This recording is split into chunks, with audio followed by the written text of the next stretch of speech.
Everyone, this season, don't just watch the games, win them with Pez'sPicks.com. Don't take my word for it. Listen to the man himself. Thank you, Jeff. This is Pez. After years of giving away our picks on Instagram and beating the house, we've launched Pez's Premium Picks, an exclusive data-based picks based on our algorithm that's hit winners for the last 2 years. Didn't that algorithm get you over 70% picks right in the NFL last year? That's right, Jeff. Thank you. No gimmicks, just the pick we believe in. We're using the promo code LOCKITUP this week on Pez'sPicks.com. After that, we're asking for a small donation to keep beating the house. That's right. Use the promo code LOCKITUP, all one word, for a free week of access at Pez'sPicks.com. That's Pez'sPicks.com. Check it out today. Hey there, everybody. It's Dave here from Vikings First and Skull with the NFC North show. Who will be king? In the frozen wilds of the gridiron roars, north. 'Neath the lights of the north where the warriors clash, comes a tale of the bold, from the lakes to the shores. Who will be king? The saga's bold flash. Hey, from the Bears with his Chicago fire, June and Foster roar for the Lions' pride. Dave from Vikings with Skull in his ire on FFSN's stage where rivals collide. Through Week 5's fierce fray, the Lions did pounce, crushing Bengals with Goff's thunderous arm. Montgomery's trick, Hutchinson's bounce, a storm from Detroit, raising the alarm. Vikings in London, a grind to the bone. Wentz and Jefferson, defense's might. Browns fell in the mist, to the throne they atone, while Bears and Packers healed in the night. Now Week 6 beckons with the battles anew. Lions charge the Chiefs in a shootout so grand. Packers face Bengals, Flacco's debut. Bears duel commanders on enemy land. Grades from the fray. Lions crowned with an A. Vikings and Packers, Bears in the chase. Tune in, you fans, for the NFL North's fray. Who will be king? Join the epic embrace. Let the battles begin.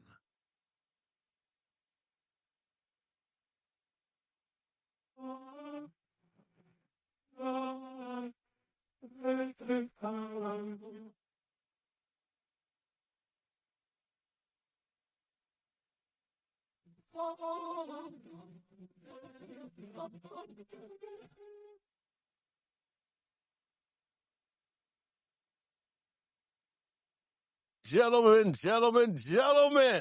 we have another week, and I got to switch the screens real quick. Here we go. Another week of NFC North talk, where my buddies from the NFC North, Pay from Chicago, June and Foster from Detroit, and nobody from Green Bay show up to talk about what happened. First off, last week, what happened, and then we'll work our way through a quarter poll, grades, and then we'll look at next week, this weekend. So, first off, Pay. I'm going to skip you, Pay, because you didn't play last week. You are in a bye. Let's talk to Jude and Foster. You guys had a game last week. You played the Cincinnati Bengals. How'd that turn out? We walked out with a W. We gave up a lot of scores in the second half. Gave up 3 touchdowns in the second half. It is what it is. The biggest mission was to walk away with the win and try to escape without injury. The Cincinnati Bengals are down this year without Joe Burrow, and we wanted to take advantage of that because we have a game where we had to head to Kansas City and play, so we wanted to make sure we secure that win. It went pretty good. The offense looked good in spurts, and the defense looked good in spurts. It wasn't a complete game by us, but we wound up winning 37-24. Was it closer than the score indicated, or were you guys dominating the whole game? I don't think it was as close as the score indicated. Like we were never in danger. Just wasn't. It wasn't a close game. They scored 3 touchdowns in the second half, and they had to do that to get within 11 points. So it just wasn't a close game. I think the score makes it look closer than what it was. Foster, what stood out from that game? Well, Jake Browning did us some favors in the game. He had a few pretty unforced errors. He threw 3 interceptions, which kind of led to, the decision they had to make to go out and trade for a semi-realistic starting quarterback. But the offense was good. We scored right out the gate for the first time. The defense stopped the opposing offense on the opening drive. But yeah, we had 4 different guys score touchdowns. We took the ball. Well, we already talked about it. We took the ball away a couple of times, but, offensive line was a little rocky. We gave up 4 sacks, and I think it was a strip sack by Trey Hendrickson, involved in that. But, it wasn't towards the end of the game where we had a couple of defensive laps, had some injuries, that we'll probably talk about later on in the game. But yeah, all in all, the game was never really in question. But, the one thing that we knew might be a factor was that two-headed monster they have at the receiving side, kind of got loose later in the game. Okay. I'm reading where Montgomery had a trick play. Yeah, so it was a play where Jared Goff flanked out to the outside. Montgomery was behind the center. He had just got stuffed up the middle, so it was pretty obvious that he probably wasn't going to try to go back up the middle running wise. They kind of let him know, hey, there's nothing there, just throw it away. Don't do nothing crazy. But Brock Wright ended up being wide open in the end zone, and it was a nice little homecoming for him. He's originally from Cincinnati, and his sister got to see him for the first time in person, who had just had an accident about 1.5 years ago. So she was there, some other family members were there, and it was a nice. I think Cincinnati kind of set it up, for her to be able to be sitting at a decent vantage point. So class move by them for allowing that nice little homecoming. Cool. Anything else from that game? What did Goff do? Goff was pretty clean. I don't think he had any interceptions, but he just had a turnover in the first quarter where the fumble. I think he was like 29 or 33, something like that, of passing, 200 some odd yards. It was 19 or 23. 19 or 23 number, but 258 yards. But did I read right where he's leading the league as QB? Touchdown passes? I didn't get what statistic. QBR, maybe. Probably. I'm not sure. Well, that sucks. All right. I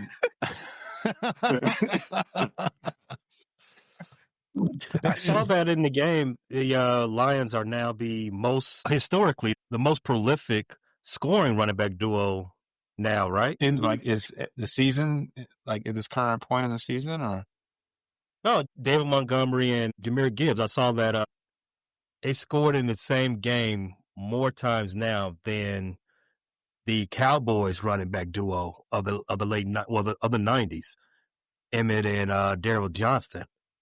So I thought that was interesting too. I mean, it's like, okay, cool. History, prolific offense. It might as well be. You get so much praise for having the aerial assault. You might as well let those guys who chuck and duck the rock, let them get into history books too. Yeah, not to mention they both had 1,000 yards rushing last year. So,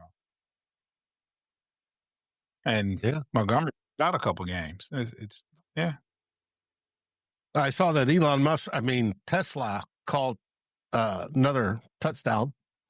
He did. Yeah, he did. Charged up. Charged up. Yeah, you got that right. That was good, Dave. That was good. No, but Tesla is looking like you guys found another wide receiver. Well, I think he actually got a lot of playing time only because Khalif Raymond is out. Right. He wouldn't have gotten the playing time he got if Raymond hadn't been hurt. So he's finally got some more playing time than he has all season because he actually started this game. Yeah, but what I'm saying is it goes against your stereotype of Detroit. Detroit's had some great wide receivers, but they don't, Vikings are supposed to own the North for wide receivers. Yeah, we usually draft a tight end every year. You guys got the tight ends. I'll give you that. Tight end training. Yeah, we got a pretty good tight end. So. We draft one every other year, so I was going to say, Dave, I hope that wasn't some exasperation coming from you when you said, "Man, they got another wide receiver." Like, yes, it is. Every generation, the Vikings got a Hall of Famer for catching passes. Yeah, but we're supposed to own the market is how it's supposed to go. No, it's just that. Now, Pay, you and I both expected regression from the Detroit Lions this season. Yeah, I think I expected it more than you, but they might, according to a lot of power rankings, and I don't disagree, best team in the league right now, which is crazy. I know. At the five weeks of the season, we were thinking the best team in the league was another team in this division, and now it's the team that they beat the first week that's actually the best team in the league. It's crazy. It's wild. Mm-hmm. It's early. It's early. Week 1 was super early. Point. It's early now. It's a lot of football to be played.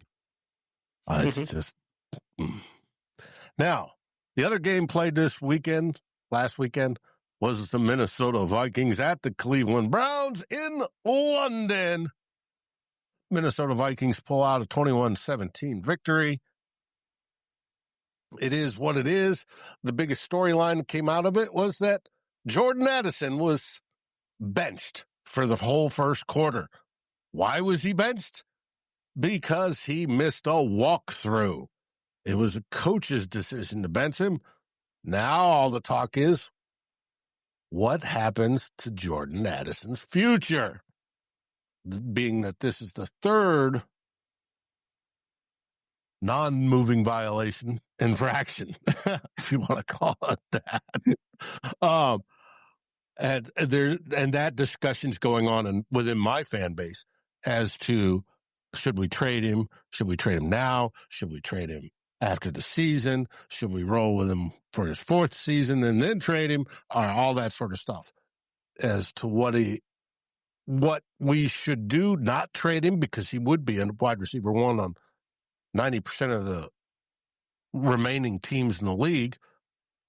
It is very, very interesting. Now, what came out of the win is that Kevin O'Connell, basically, he had to go with mostly quick game, which is fine, which is against his grain. He wants the long, dynamic, 20-plus yard throws, but he had to go with quick game and basically dumbed down the offensive play book so that Carson Wentz could succeed. And obviously he did. He did what a backup quarterback is supposed to do, win half the games while he's in there. We've got a huge debate whether you keep rolling with Carson Wentz or you bring back J.J. McCarthy as soon as he's healthy, which is supposedly this week. He's working with Jordan Addison. Jordan Addison was asked, what are you going to do on the bye week? And he says, I'm going to stay in town and I'm going to be working out with J.J. McCarthy all week. And it's like, smart move. Like he probably didn't have a choice, but smart move. But we had Is that because he's got got home electronic monitoring? something similar. Yes, I'm sure it's something similar. Now, what was interesting about Jordan Addison was 4 hours before the game and before it was announced that he got in trouble, and a random post on X came up. They can't find Jordan Addison. He went missing. Like the day, and it may have been from the day before. But did they check the freeways? I was worried about that he'd be found sleeping in a car somewhere. Rolling down the Autobahn or something. Well, it's in England, it's the motorways. Right. That he was, cruising down the M4 from Swindon or whatever it was into London. I have no idea, and they have not publicly stated why it was, but we don't know. All we know is he missed at least one walkthrough practice, and that's why he got busted by coach and had to sit out the first quarter. Now, he did end up winning the game-winning catch. Throw to the end zone from Carson Wentz, brought it in, cool, like that. And we came from behind within the last 2 minutes. If you watched live at the 2-minute warning, you saw me cheer when they did it. But it was cool. But we also had some other controversy during the game. We would send out Will Reichert, our place kicker, to tie the game. And it was, I think, a 40-something yarder. Not a big deal. He boots it, and it goes right. And everybody's like, bah. Browns get the ball, midfield, right, all this. Well, it came out afterwards. It looks like it hit a camera guide wire going up. There's multiple clips of it. It goes up, looks like it's heading straight down the middle, and then suddenly, wing, goes right. And there's a wire there in the camera picture. And the wire interfered with it. And you see the wire move. And the NFL has refused to give the confirming view of, they said it was, theoretically, the camera was behind him. And it shouldn't have hit the wire because the angles are wrong, blah, blah, blah, blah, blah. But they've never showed us the view from the camera behind. Because if it would have hit the wire, the camera would have been jostled. But it was a big deal. And it was the second one of the weekend. There was one in the Jets game where a ball bounced off a dude's helmet and went up and hit the camera. And the NFL failed on both calls. Because technically it's stadium interference and the play gets do-overs. So it wasn't smooth sailing, but your Minnesota Vikings came out with the victory and went to 3-2, technically in third place because of that stupid tie from the Packers the previous week. Dave, I got to ask you a question. Hmm. And I'm pretty sure you watched the whole game. I did not get a chance to watch the whole game. But from your perspective, is that Cleveland Brown defense for real? Yes, they're good. It's legit. It's legit. It is very, very legit. Yeah. You guys, when you face them, we're going to have it will be a test. Well, we already faced them, but all right, we did. It was tough sledding. They played. It's a test. Yeah, they covered the 10.5, so it wasn't too much of a sled. It was because of turnovers and special teams. I know. Do we have a punt return? Punt return for a touchdown, and they turned the ball over. There's 14 points right there, but it was their defense is legit. Now, they chose to man up Justin Jefferson. and not double team him. That was a mistake. Yeah. And they burned for it. Justin Jefferson had 136 yards or something. Especially in the fourth quarter. It was a huge mistake. But they are legit. And, it's a legit good defense. Their offense is horrible. Yeah. But their defense is good. They were literally going into last week the number one ranked defense. Mm-hmm. So, but we press on. The rest of the division during the week had to bye. Pay and his Bears had to bye, and the Packers had their bye. Pay, any news out of Chicago during the bye week? Only news was kind of understood during that last game against the Raiders. The Bears are making a change at left tackle. Long time. Well, I don't know if I want to use that phraseology, but the opening game starter, Braxton Jones, he's going to take a seat. And dang, he caught that.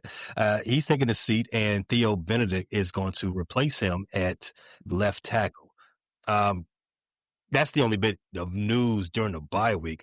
Coming into this week, has been some mumblings about some other injury news, but as you already said, Bears play Monday night, so the first official injury report isn't until tomorrow. So we shall, fingers crossed on that one. Okay. Tomorrow or Thursday? Yeah, Thursday, tomorrow. Tomorrow. Okay. I'm losing track of time. I apologize. It's hit us all. It hits us all, Dave. I get you. I'm mentally still in 2020. Okay. I'm way back before that. But anyways, all right. The Green Bay Packers, they had their bye week after their tie. Yay, Packers. No, Pack, no. But, and I looked up any headlines coming out of Green Bay, and I didn't find any. Or I'm not scrolling and finding any, but oh well, that's life. That's bad news. I know. I was hoping you were going to say they got deported.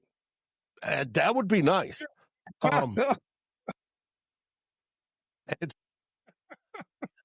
I'm seeing one headline: cheese curds, 10-6 Packers. 10-6 Packers get back to work, hoping to get back on track. Okay. Obviously, whoever Cheese Curds is, he doesn't know his own team's record. They don't know how to internet right in Wisconsin. I know. Green Bay Packers news, Christian Watson roster update, injuries.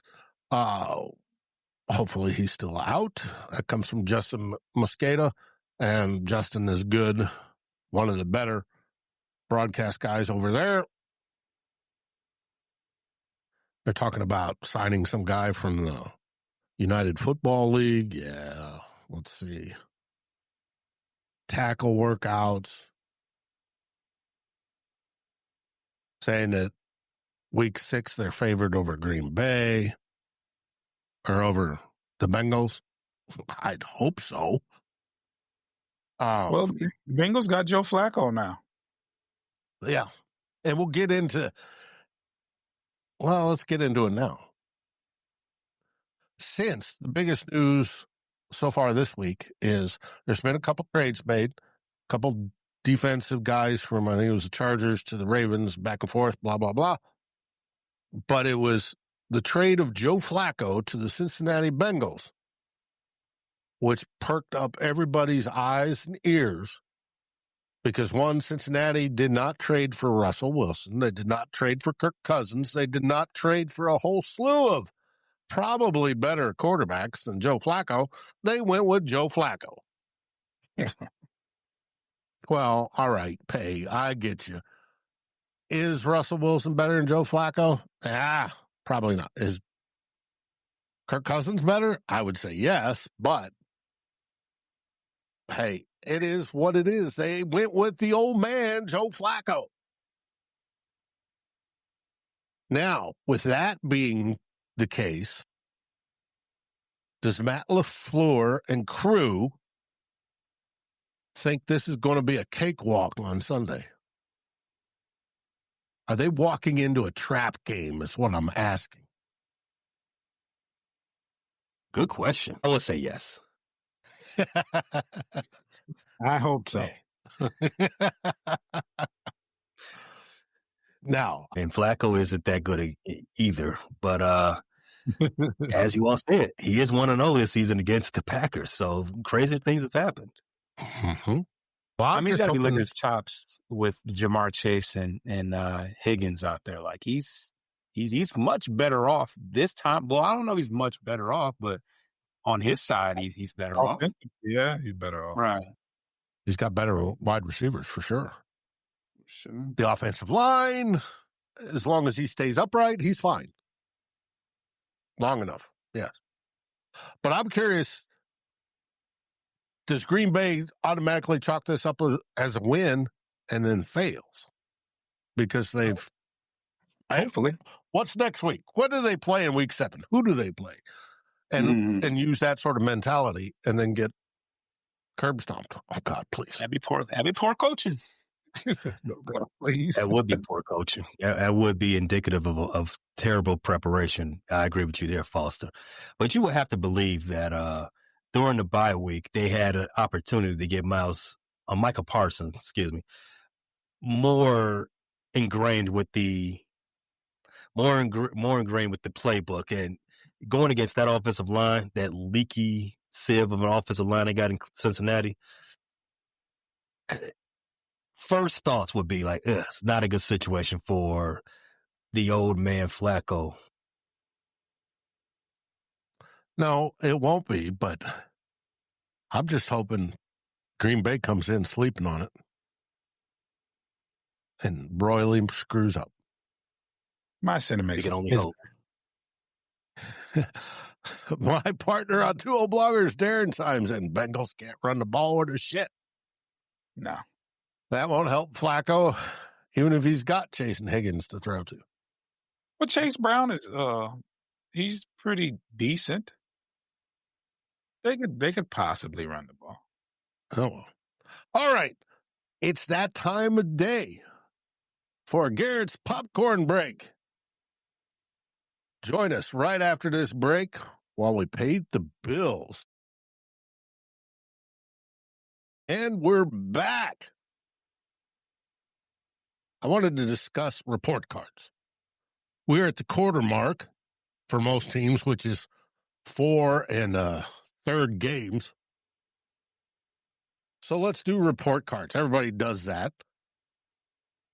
June, what report card would you give to your team? And let's get specific and bust it down, not only overall, but offense, defense, special teams, major positions.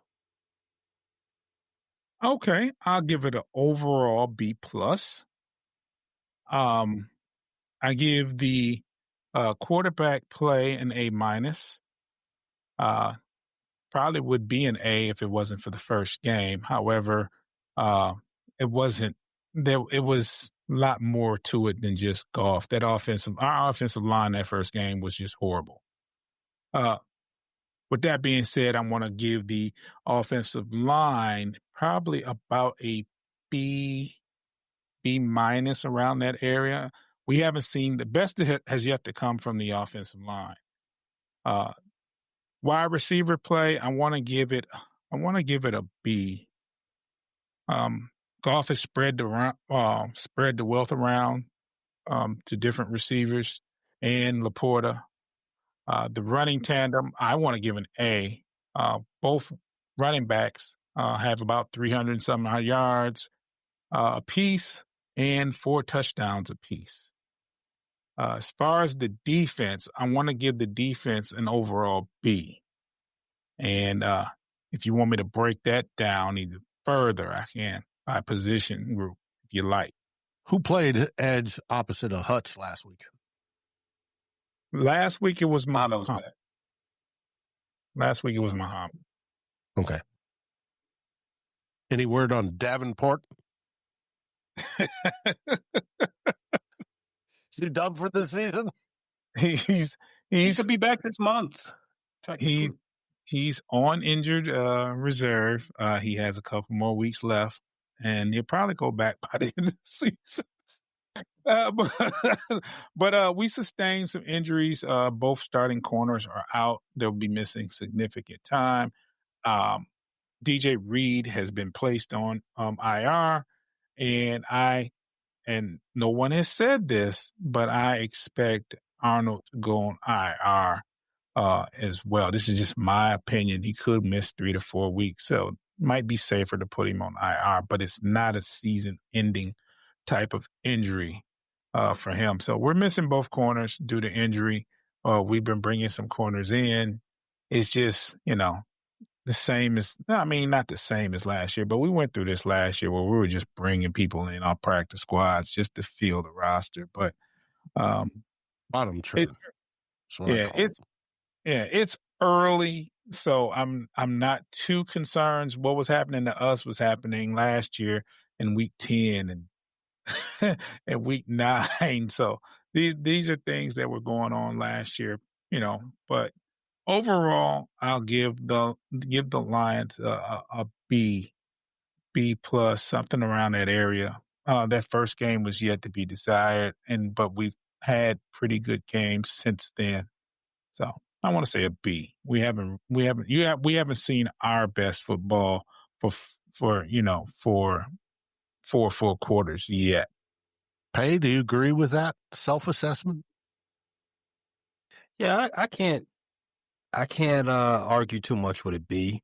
I think actually I probably would have been a little bit more complimentary on the offensive line, considering where you came into the season. You replaced 2/5 of the offensive line. Am I correct? So it was going to be a bit of a 3/5. Okay. So it was going to be a, work in progress. You had to get your jail going on. You had to build up a lather, and 5 games in, you guys, offensive line is like it's cooking. Last game, they didn't play as well as they did previous games. And then you got to take into account the first game, they were horrible. So that's why I gave them, they couldn't get an A from me. Cause like I said, the last game and the first game was yet to be desired. The first game was horrible from an offensive line standpoint. It was like we weren't getting bullied at the line. We were missing assignments, and we missed some assignments this game as well. We had a new tackle in, and he didn't play very well, to the point to where the Detroit brought in another tackle. And they brought a tackle off the practice squad to compete for that tackle position because Decker was out. So, this game just wasn't the best game from the offensive line. So, get a B. I would have probably gone with an A, considering you're 4-1, you're top of the power rankings, you look like a Super Bowl contender, even with the injuries, and they being temporary for the most part. But hey, I can be generous sometimes. Well, you got to also look at it too. Like out of those 5 games, well, we might have been the underdog once. Mm-hmm. I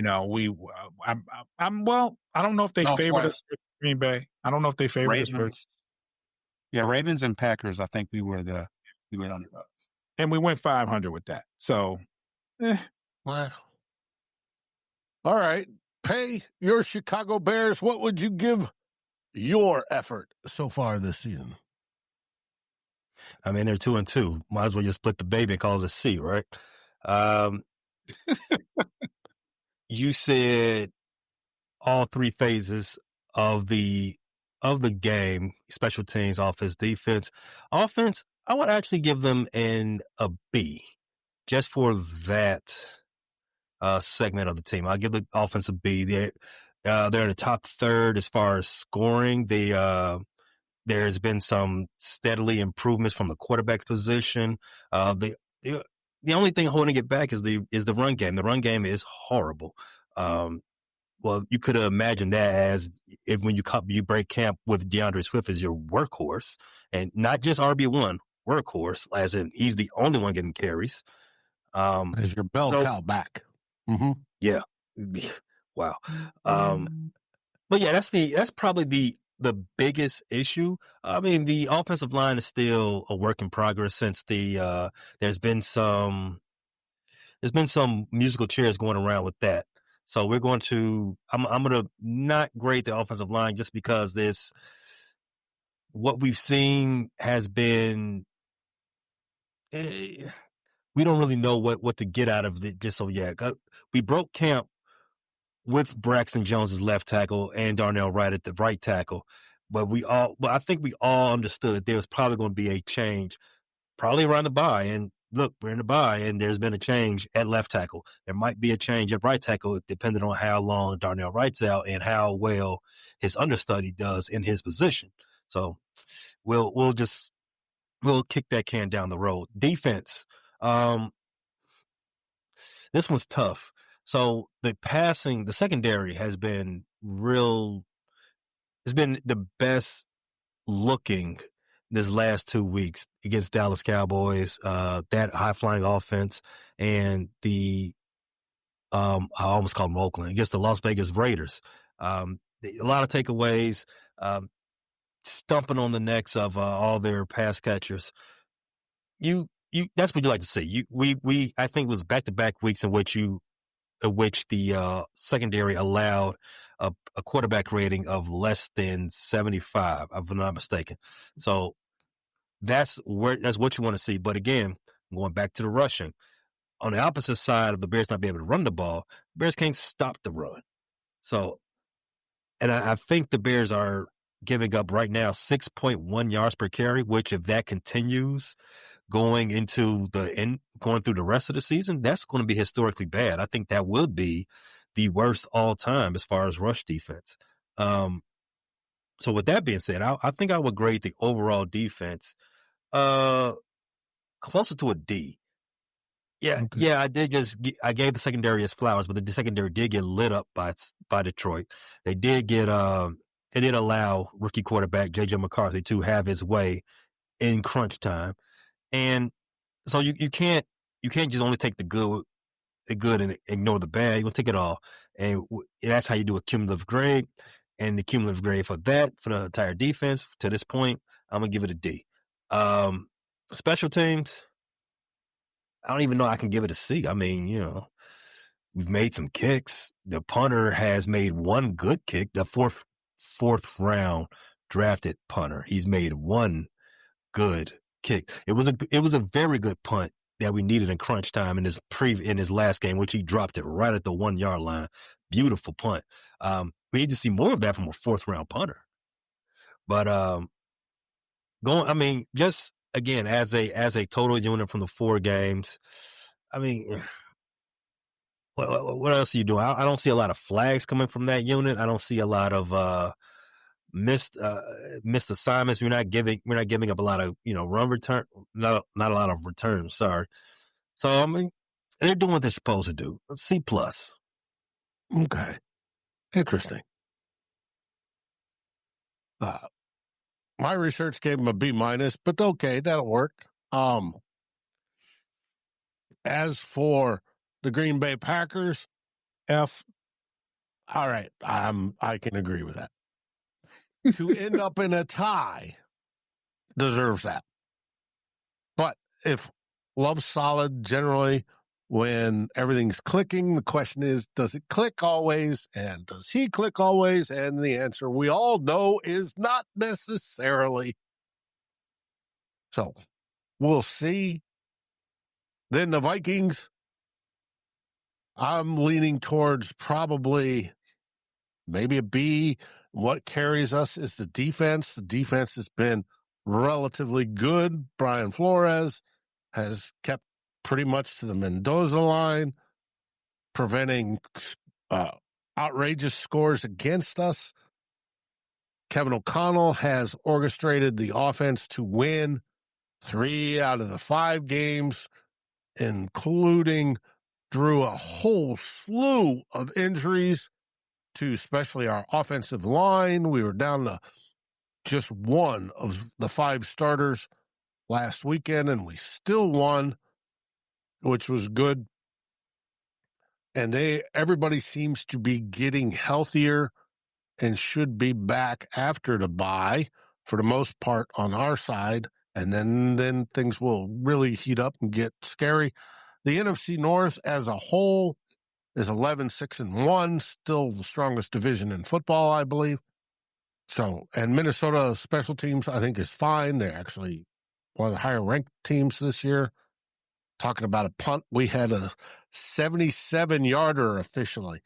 It was down to the 2, talking about flipping a field last week. Peter says our run defense is a D-. Yes, our run defense, it can be attacked. And it's a shame, but that is the case so far, Peter. And I agree with you. We've got to be able to stop the run. I think with Blake Cashman coming back from off of IR here shortly, he will help that immensely. Yes, we miss the big guys in the middle, Harrison Phillips in particular. But I think Blake Cashman is the key to that. And we will be tested once we get to playing teams like the Lions specifically. We're going to find out. It's going to be interesting.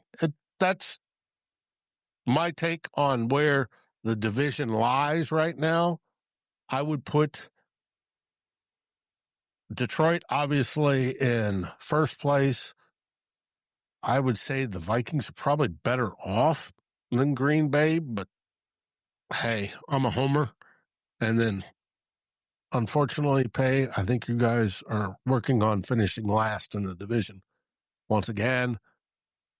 And you wonder why you extended your GM. We're not working on that. That's where we are currently.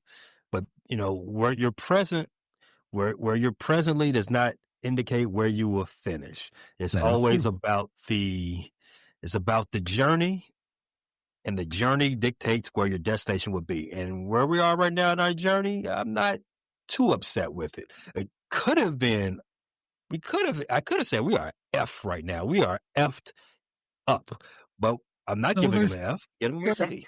There's glimmers of hope. Yes. I've actually seen Williams play better under Ben Johnson than last season. So there's glimmers of hope.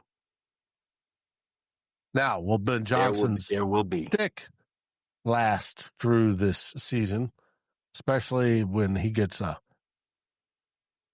overly emotional, put it that way? Or will he end up it's not going to last forever, but one season, oh yeah, we're good for one season. But that type of coaching style, and this is just from the out looking in. We don't know how he actually coaches. We know how he talks in press meetings, but that type of style, that type of gruff, it does wear on you, and it has a shelf life. But you know what else has a shelf life? Players. You can always rotate the players out, get new ones in. Mm-hmm. True. Well, we all saw what happened to Gannon this week when he tapped his player, the running back, in the chest. It cost him $100,000. Because the player dropped the ball before going over the goal line. That was crazy. All right. I actually think that was a touchdown, Dave. I might be in a minority. I think he scored. And I'm not saying that because he's on my fantasy team, but I think he scored. The camera angles, for me, looked like he had the ball in his hand still when he got over that white line. I don't know. But did he have control over it when he hit the white line? That's the question. Inconclusive. And they ruled he didn't. And he concluded. But to do that, it's idiotic. Teach your players, if they score a touchdown, go hand the ball to the nearest referee, guy in stripes. Here, ball's yours. Where And I'm then at go with it, celebrate. I think he's only had 3 touchdowns in his whole career. Like, you should be cherishing these balls right now. You should be taking them back and giving them back to the equipment manager. Like, hey, save that for me. Or that, yes. But Cross the line first before you do that. But hey there, Pooper and Gold Bars. Good to see you. All right, now we're on to week 6. Minnesota is on the bye. Thankfully, it's hitting at the perfect time. The only team in the division that still has yet to do the bye is June and Foster's Detroit Lions. Foster, when's your bye? Put me on the spot. I have no idea. June, when's your bye? And Don't know. I'm the only one that knows this. I'm just focused on Kansas City next week. I know we don't have a bye, this week. So it's week 8. Week 8, yes. Thank you, Foster. All right. Quiz. But to week 6. All right, we're going to start off with, let's see, who's the first game of the week? First game of the week from the division is Green Bay at Cincinnati. We've already talked about this. Is this the Joe Flacco trap game for Green Bay? God, I hope so. 3:25 Eastern on CBS. Packers are favored by 13.5. Ooh. Pay, you taking the under on that one? I generally do not like large spreads. When I say large, 9.5 or larger for professional games. This in this case would be the NFL, just because they're all pros. Things of that nature. You will if you would bet it 10 times, you would probably lose 6 of those times going taking the favorite to cover. With that said, Flacco is going to have a reduced playbook just because he got there 2 days ago. So I don't know what type of complex route trees him and T. Higgins or him and Jamar Chase would kind of have, what type of rapport they would have. It's hard for me to even. And then you have on top of that, the Packers had a week to prepare, week to build up a lather for this game. 13.5 might just be fair for this game. Yeah, but would you take the over or the under? What's the total? Good question. I did not have that down there. What's the over under? I would assume that the total somewhere generally about 47.5. I'll probably take the over. Okay. Now, we're all rooting for Cincinnati. Yes, I think we can agree on that. So we'll go on for the next game of the division is Sunday night. The Detroit Lions at Kansas City, a stadium where they have won before. Recently. Lions are 2.5-point underdogs. Are you kidding me? That's crazy. I'll take that.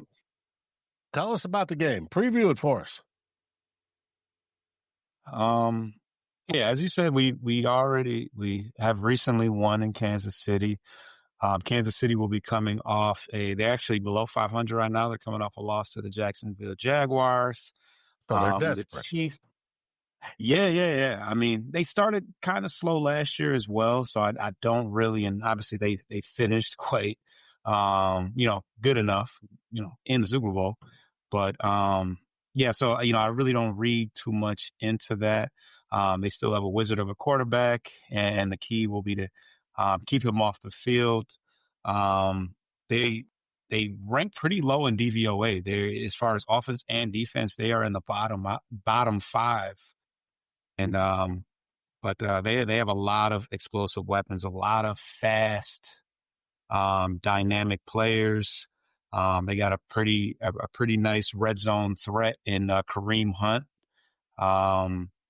But yeah, they got Isaac Pacheco, they got Hollywood Brown, they got Worthy, they got a guy by the name of Tyquan Thornton who's averaging 20 yards per catch right now. So they definitely have some dangerous weapons, and the Lions have some cleaning up to do as far as penalties within the secondary, which we may or may not have that issue because Terrion Arnold is out for a while. So but we will have our entire, as far as our cornerback room, they're all going to be reserve guys. So it's going to be important that we keep the big plays to a minimum in the game. But so it should be a pretty good game. I am definitely cautious about our secondary, but we've taken the ball away quite a bit with fourth and takeaways, and third and differential right now. So, Gotcha. Well, I'm showing the over under at 53. So should be a high scoring game, just as long as you don't get distracted by Tay, which I'm sure she's going to be there. What's the matter, Pay? You grimaced. She's helped the NFL, brought in new fans. That's true. This is a bit of a sidebar. When you said Tay, so I had actually, I'm not proud of this. I had actually listened to her last album just to see what the fuss was. Oh my God! Worst decision I've made in quite a while. That album's terrible. That was terrible. You know, I thought I was I had been given too much information about Taylor Swift and Travis Kelce's relationship. Just, they just keep forcing it on us. Listen to that album. I got way too much information. That's what I heard about it. Way too much. I should have never entered into that group chat. That is the worst decision I've made in the last 10 years. Don't do it if you're not forced to do it. If no one's waterboarding you and playing that album. Water? Torture, you say? Yes. Thanks for the warning. Not that I've ever listened to her knowingly. All right. That brings us to the last game of the division on Monday Night Football on ABC. Chicago Bears at the Washington Commanders. We have the Bears, our 4.5-point underdogs, going into D.C. Preview it for us, Pay. So the Bears are back in action, as you said, on Monday Night Football against those D.C. Commandos.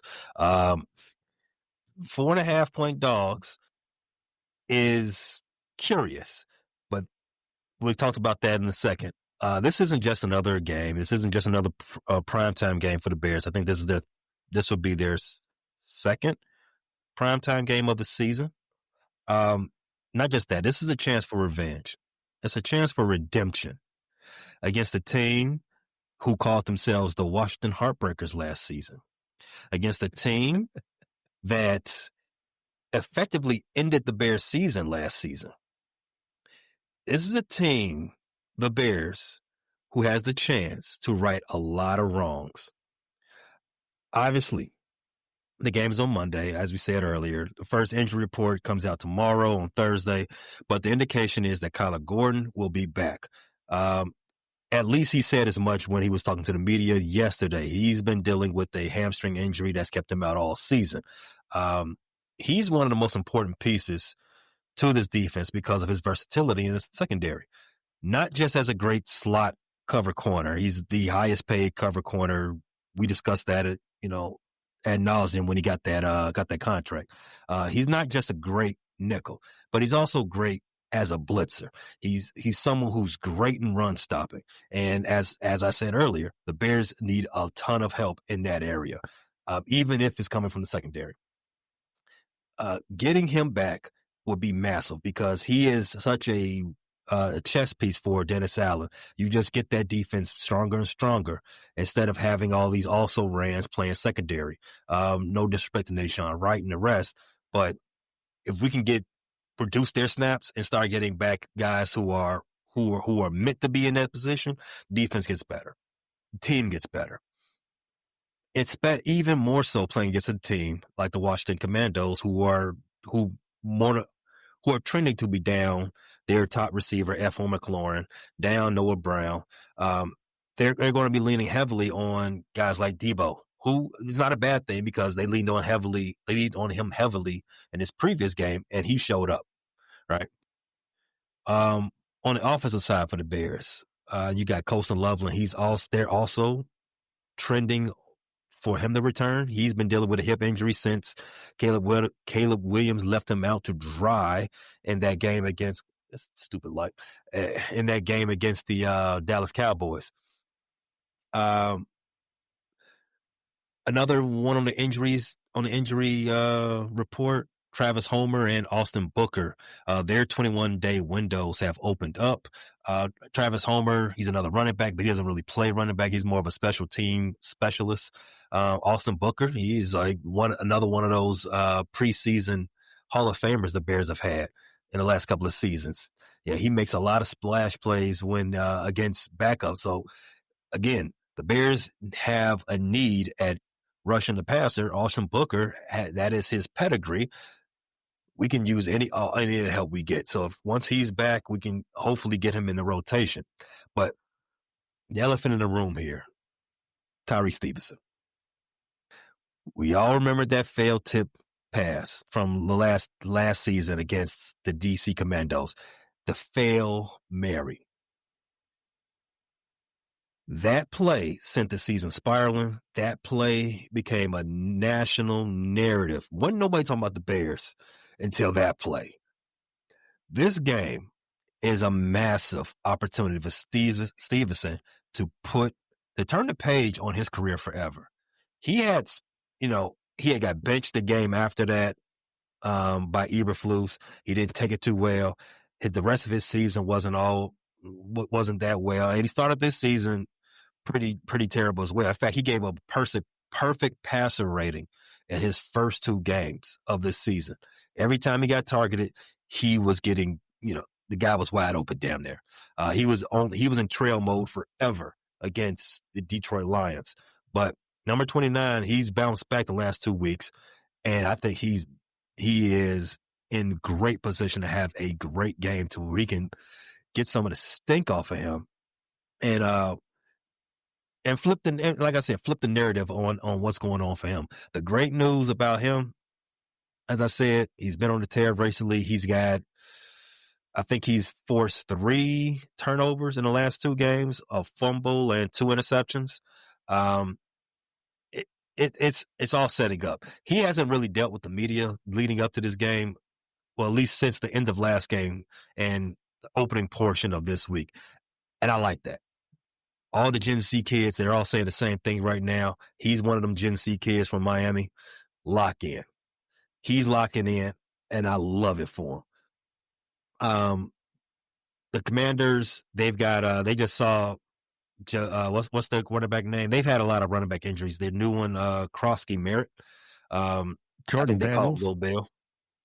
Well, that's another running back. But, he tends to throw the ball sometimes too. But, Krosky Merritt, he had a career game last week against the Chargers. Surprise win against the Chargers. He averaged 7.9 yards per carry. He had 111 yards on the ground. He scored 2 touchdowns. I'm kind of worried. He's a running back, so he's a rookie running back. So typically I would say, he's a young kid. He can't, having that type of success is not necessarily duplicative in this league, especially for a young running back. But hey, the last time we saw the Bears rush defense was against another rookie, Austin Jonty, and he had his breakout. He had 3 touchdowns against the Bears rush defense. So, if you were gambling, I would check out Mr. Jacori's totals, and I would take the over against the Bears defense, it's why not? It's cashing out every week. So go ahead and do that. They put up 240. Oh, I'm sorry. The Raiders put up 240 rushing yards against the Bears 2 weeks ago. Jaden Daniels, as you said, Dave, Ja'Cory Krosky-Merritt. I would not be surprised if they have another bountiful game on the run, on the ground against the Bears. I mean, again, even with Kyler Gordon coming back, I haven't heard TJ Edwards will be back. I haven't heard that Grady Jarrett will be back. I would lean into that being a weak spot for the Bears. That rush defense. I mean, again, as I said, it's been 6.1 yards per game, per carry, so far this season. Historically bad. You want to know what the robot says? What's the robot say? What does Grok say? Chicago's D might steal it if they force turnovers. Prediction, Bears 24-21 in the upset. This is why we don't talk to Skynet. Yeah, if you can force turnovers, you probably will win. Thanks a lot, robot.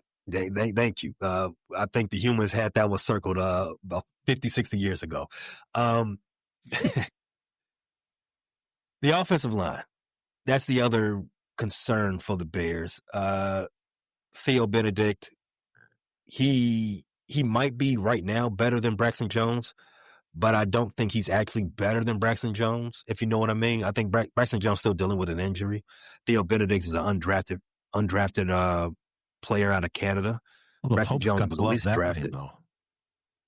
Well, yeah, the Canadian Eagle? Well, the Theo and the Benedict are obviously been Pope names, so you having the Pope on your side, he's got to love that, you know. Oh, a little Catholic there joke. Okay, I like it. I like it. We definitely don't need the prayers.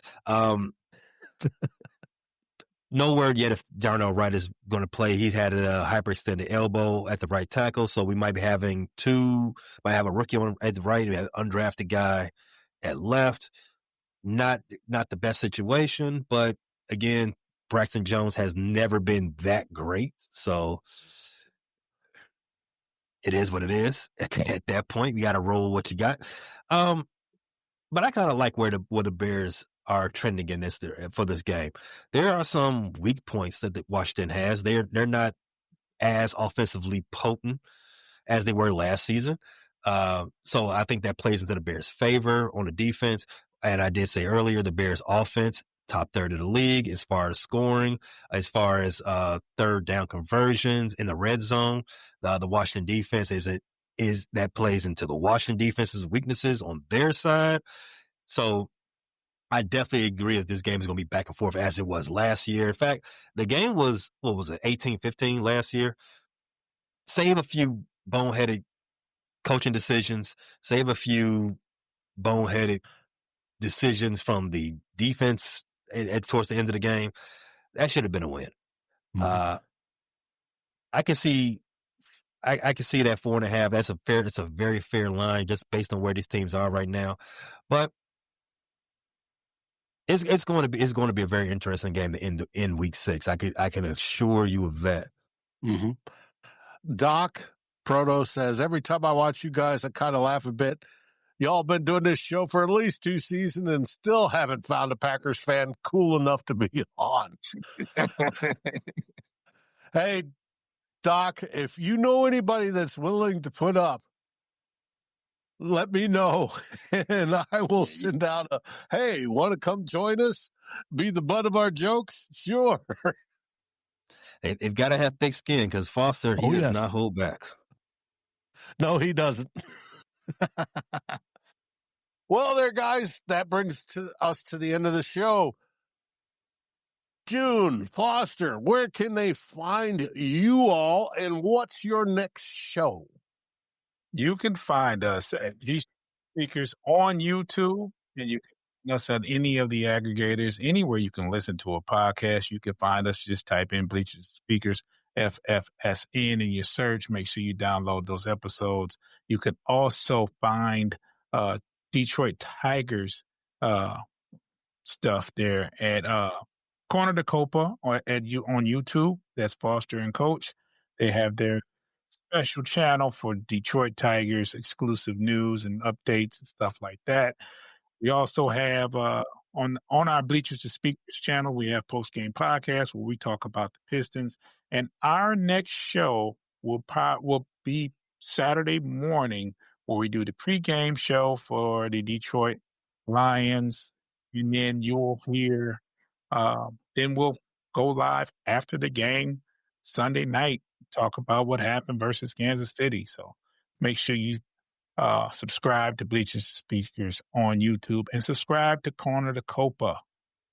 And me and Coach will be going live right after this show. The Tigers had 6 unanswered runs. They won 9-3 today, so we live to see another day. So we're pretty pumped about that. Woohoo! Hey, where can they find you, and what's your next show? Hey, at the Frustrated Chicago Sports Fan channel, we're bringing you everything Chicago sports related. Bears, Bulls, Cubs, Sox, DePaul basketball, U of I, Chicago Sky, all the rest. Jackie Robinson West, Simeon. We cover all grounds. That's available Apple Podcast, Spotify, iHeartRadio, Castbox, Amazon Music, Pandora, YouTube Music, and all the rest. Everything that we do is available on YouTube as well. What you can look for the rest of this week, we will have a Bears preview coming out on Friday. But today, after this show, as always, we have Pay Dirt. That's our weekly sports betting show. We're going to have talking about some interesting lines going into this weekend. And I will have my live game review for the Cubs called Holy Cow. As this game ends, the Cubs are right now up 4-1 in the 3rd inning. So won't be a somber one this time. Hopefully, fingers crossed. And as Doc Proto noticed, we have no Green Bay Packers representative, so I cannot direct you to any of their shows, nor would I really want to. But you catch me, Dave, at Vikings First and Skull, where we have Tyler and crew. Our next show is tomorrow at 12:30 live Central.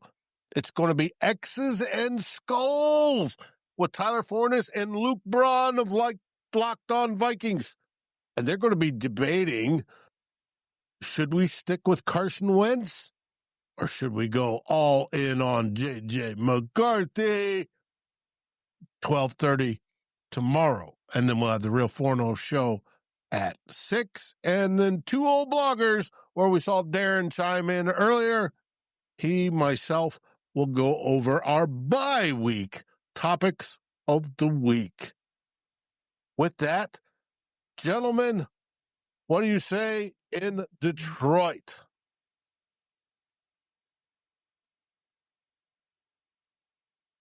I think I prefer the Foster's roar. Foster has That was Chicago. Foster. We say bear down, Dave. All right. And of course, in Minnesota, we say Skull Vikings. And if I had the volume up, there we go. All right. With that, have a great week, and we'll see you next week. Thanks for watching.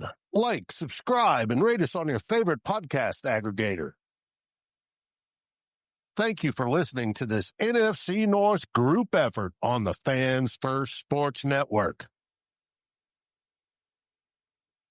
This has been a Frustrated Chicago Sports Fans, Bleachers to Speakers, Vikings First and Skull, and of course,